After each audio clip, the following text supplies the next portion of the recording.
All right. Now, this week, um, I put up two modules one week, and then last week there was one, and then this week I didn't put up another one because we have something that's due on Sunday, and that is the annotated bibliography. And I wanted to talk about that. And I wanted to talk about last week's assignment, where it's basically watch a crap ton of videos and make something involving color. And I tried to give feedback on all the collages that people had turned in because there were several that were really, really, really good. And there were a couple where the person kind of lost interest or energy. And I think collages are difficult to do because it's the first time most of you have ever dealt with them. And basically, uh, what you're doing is cutting out things that have colors that fit within the color schemes you studied, and then use that. And you could use paint chips or images from magazines or whatever and stuff like that. And I'm interested to see what people do with that. Excuse me. This may be short because I'm losing my voice again. First off, did you have any excuse me, questions or observations about the videos? I think there are about 2.5 hours of videos, and I think the really important ones to get are the ones that dealt with color, and then also art history in general, uh, both how to look at art history, and then also art history of art of the world, and then um, just art movements. One thing that is problematic, I think, when we look at art history is that we really want to believe when we learn history about anything, we want to believe that there is somehow this continuous line from the beginning to now. And that is not the case at all. In the history of the world, there has been anywhere from 72 to 130 billion people that have been born and lived out their lives and died. And that is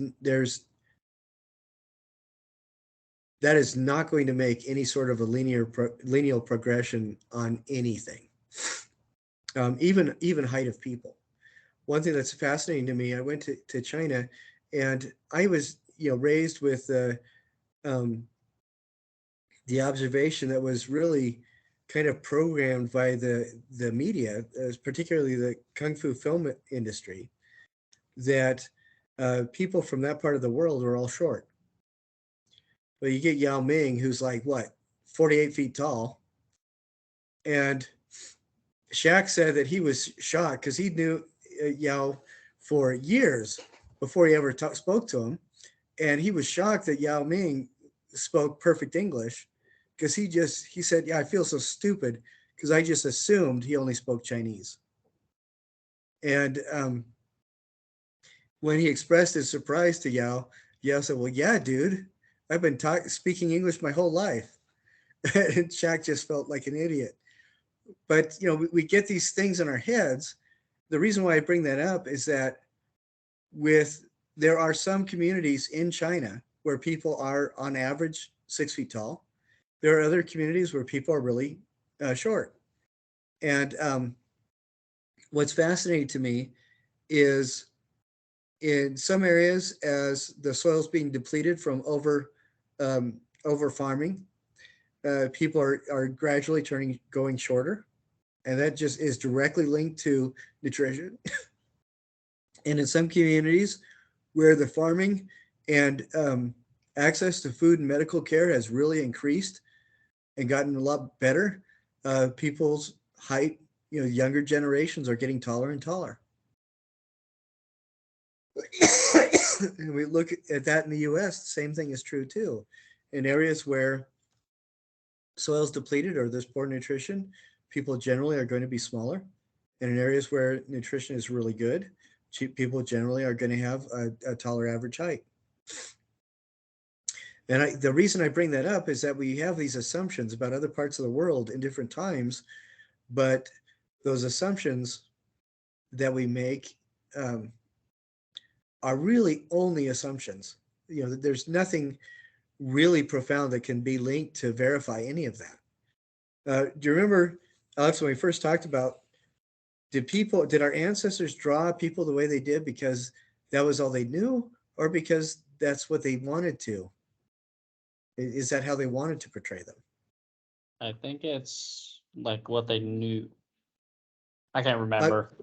okay, Or well, we talked about the Egyptian art, oh yeah, remember? the big And long elongated heads and right. yeah.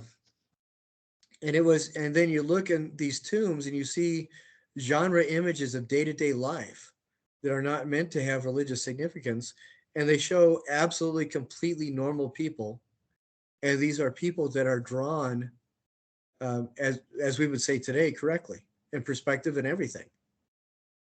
And I think that the message is that people used we know that people use specific canons for drawing and painting and depiction. And then when they were kind of allowed in a situation to do what they wanted, there were artists that would still do very stylized things, and there were artists that would do very naturalistic things. I think a really good resource, if anybody is interested, is to look at miniature paintings from books in Transoxiana. Transoxiana is an area that includes a lot of stuff west of where we now know India, or where India is today, all the way into Persia and Turkey. It was, Transoxiana is kind of that bridge between the identifiably Asian continent and the identifiably European continent. And this miniature painting, there's a lot of really stylized architecture and very naturalistic looking people. Sometimes they would be absolutely beautiful portraits of individuals, and then the backgrounds are very stylized. Sometimes the clothing is really stylized, and then the faces are completely natural. And sometimes you can tell that whoever commissioned the book should have shelled out a little bit more money, gotten a better artist, or maybe it was for somebody where the teacher was saying, "Yeah, I think you can handle this, and if it sucks, who cares?" But the message of that is we have this supposition when we go into art history that wherever we are at present is the peak of human achievement, and I don't think that's correct. There is evidence that there was manned human flight earlier than the Wright brothers and the hot air balloon in France. There is evidence of um, heavier than water ship travel as well, and even transmission of um, goods from the Great Lakes to other parts of the world that thousands of years old. There's a famous computer that you can look up, and I can't remember the name of it. It's called I think it's like the Athenakos computer, and that Athenakos may just be the name of a Greek style yogurt or something, but it was in the 50s. There was an archaeologist that saw this clump, and he said, "I bet if we could get this to an X-ray machine, people could tell that this was something special." And everybody ridiculed him and made fun of him until they got it under an X-ray. And at that time, X-rays weren't good enough to really differentiate too much between materials beneath the surface. So he lost a lot of credibility. But a little while later, people were able to examine this and make a 3D model of it. And it turns out to be a geared computer that was invented and used by Greeks, farmers and sailors, about 2,000 years ago.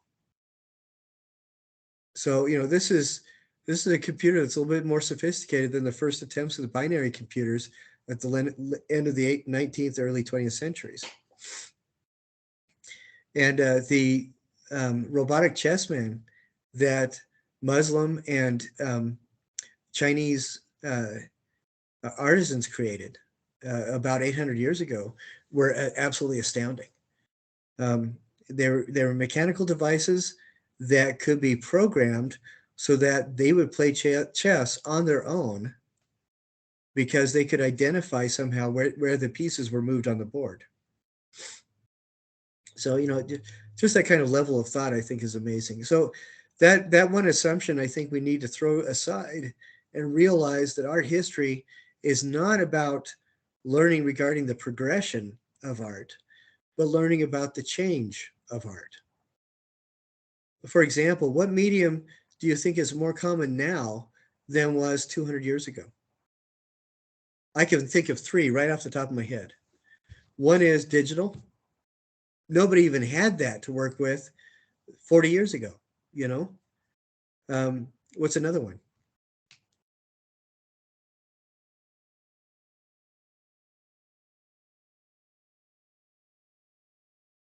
I can't think of any.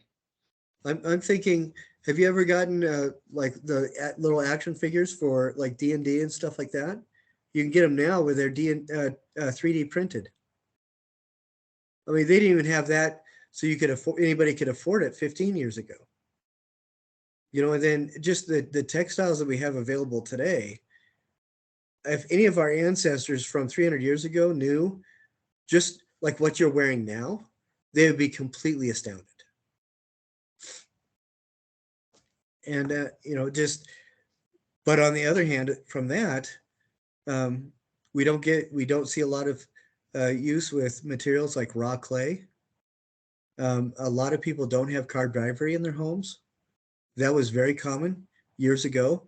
Now, in a lot of places, it's even illegal unless you can verify that the ivory was harvested before 50 years ago, or that you can prove that it's mastodon ivory, which still, depending on the ongoing fluctuation of laws out of the Russian Federation, you never know about that either.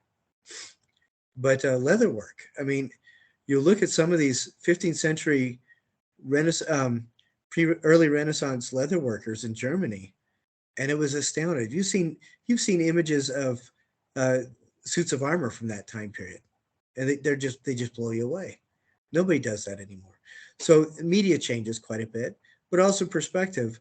Our ancestors, because so much of what it meant to be human was tied in with spirituality, a lot of what people did was also tied in with spirituality.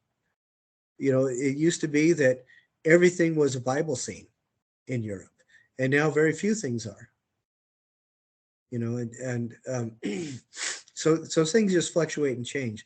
And then when we look at movements, that is a little bit different, because art history, we can see how people related to each other, and we can see how things changed. And art movements, when we learn about that, we are looking directly at how things specifically impact and affect each other, how things relate to each other. So we can trace Braque and Picasso's interest in Cubism to a perfect storm between the changing world at the time, when people are asking these questions about the nature of reality, and the fast-paced movement of everything. I mean, you could get across the Atlantic Ocean in less than 2 weeks, for crying out loud. That's pretty astounding for that time. And they were impacted heavily by Zimbabwean rock art, which I don't know if you get a chance, look up Zimbabwean rock art. This heavily influenced me as well, but you see some glimpses of something similar in Chaco Canyon in Utah. But the rock art was done in a way where it feels almost as if they were drawing different perspectives of somebody through their life, where you'd have one image of a person, but from different time moments of their life, or from different movements. And it was something hard for a lot of people to wrap their heads around, but Braque and Picasso just took off with it. And then that leads into people questioning, what is the nature of art? And that led into Dadaism. And then you get that, both of those things coming together, where people are asking questions about what is, can we actually portray movement and the passage of time? And all these things come together to produce something like Cezanne's Nude Descending a Staircase, where you see almost like a stop motion portrayal of somebody walking down a staircase, but you see all of the frames overlapping.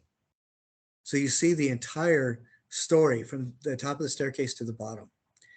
And then you also get the Russian futurists that would portray movement not by something actually moving, but by taking snapshots and glimpses of different portions of movement so that the sculpture is not of a static figure, but as a static figure moving through time.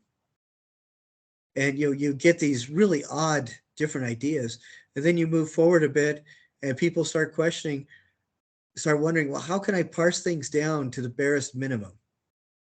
And then you get these minimalist works.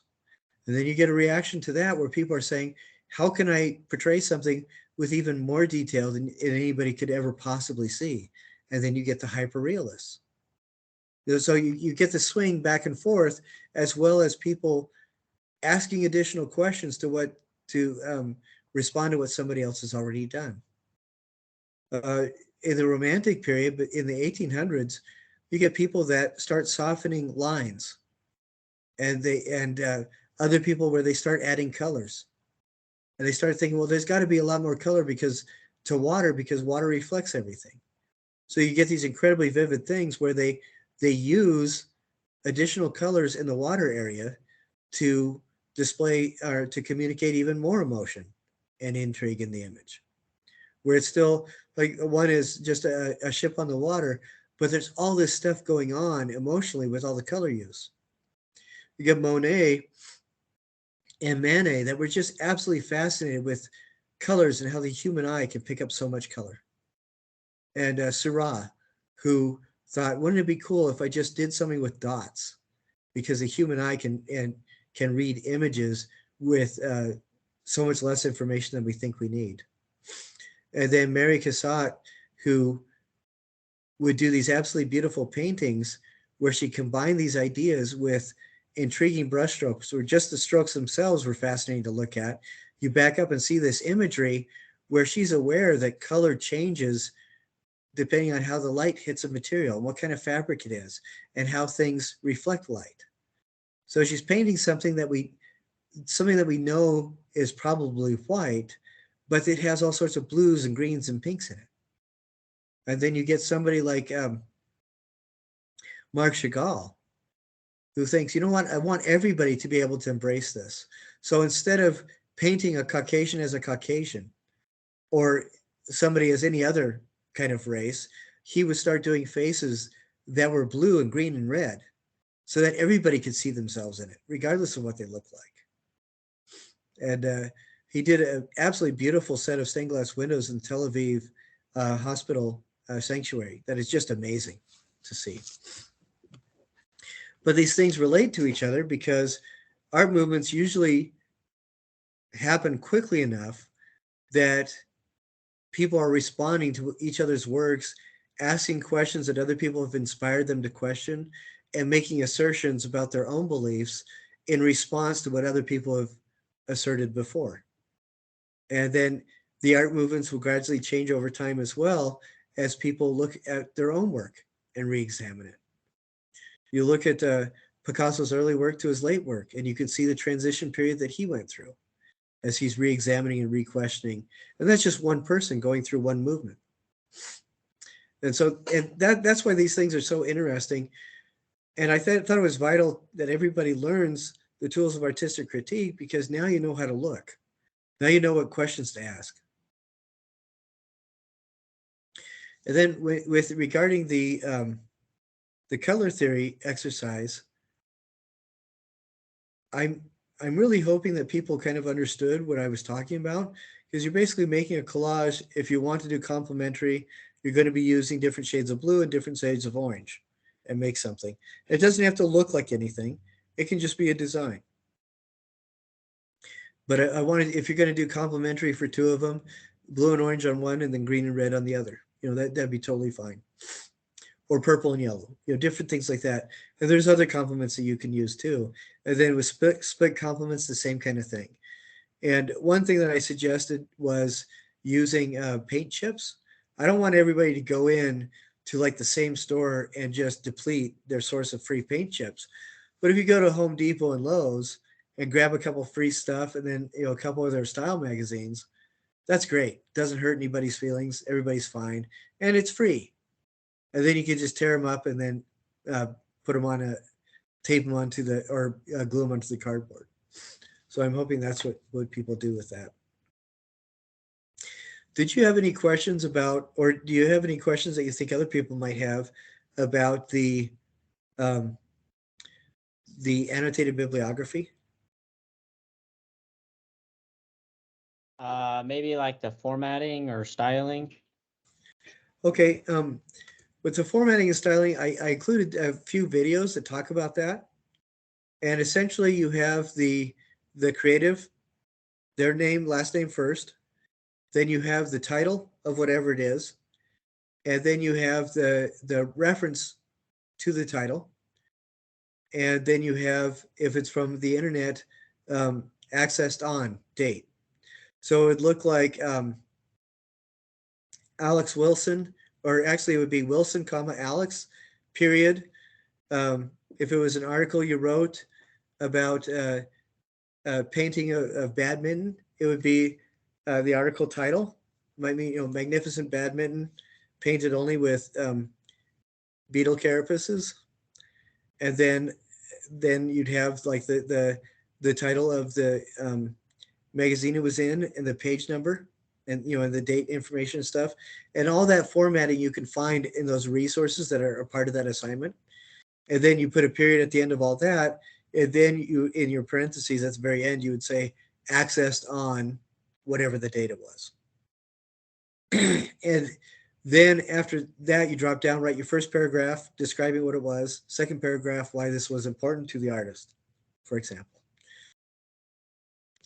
The reason why it's important to do the accessed on is that there are several computer programs out there that dredge the overwritten information. So you can find exactly what a particular website looked at like on a specific date when you accessed it.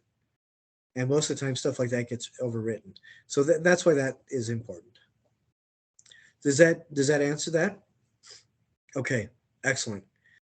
Another question that people have is, why do we have to write so much? Well, pretend that you get dementia, in 30 years, because the sad truth is, even though you're completely invincible and immortal now, in 30 years you will start getting a little bit older. And maybe it's not dementia, maybe that you are so smart that all the good new stuff in your brain has pushed out all the old stuff.